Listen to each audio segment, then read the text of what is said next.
fun and games, but what exactly happens with all these foods inside us? How can our body deal with them all? Good news, it has mechanisms to handle it. Well, it is supposed to. Many of these foods have high levels of fat, carbohydrates, sugar. By the way, if all the sugar kept circulating in our blood, we would have problems in our retina, in our feet. So why isn't it supposed to happen? How do these mechanisms work? It happens the control of the sugar levels in the blood. But to understand this concept, it's important to talk about endocrinology. So let's do it. In endocrinology, we have important things called hormones. Hormones are basically chemical messengers, substances that travel in our blood, taking a message to a cell and causing an alteration in it. This message will be received and interpreted. But what does it have to do?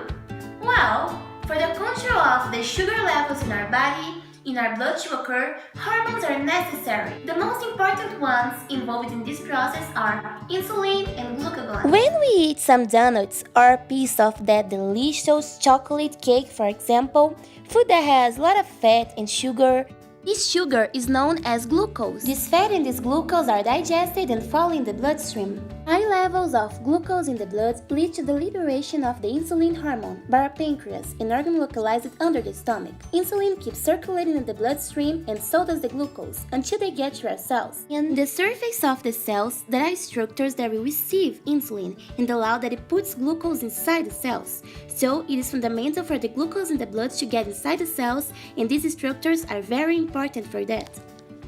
Glucagon is responsible for basically the opposite process. When glucose levels are low in the blood, this hormone breaks glycogen. Glycogen is basically lots of molecules of glucose together. So, when it turns glycogen into glucose molecules, it puts these molecules in the blood. And what does this mechanism have to do with eating lots of fattening foods? The excess of fat is one of the causes that leads to a failure in the mechanism.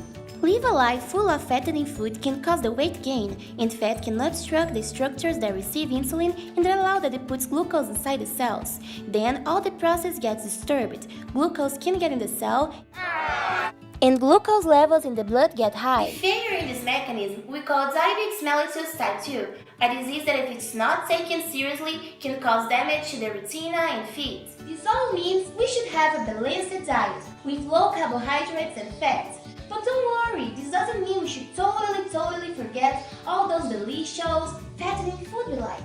We can still eat them since we don't exaggerate. We are gonna find the equilibrium.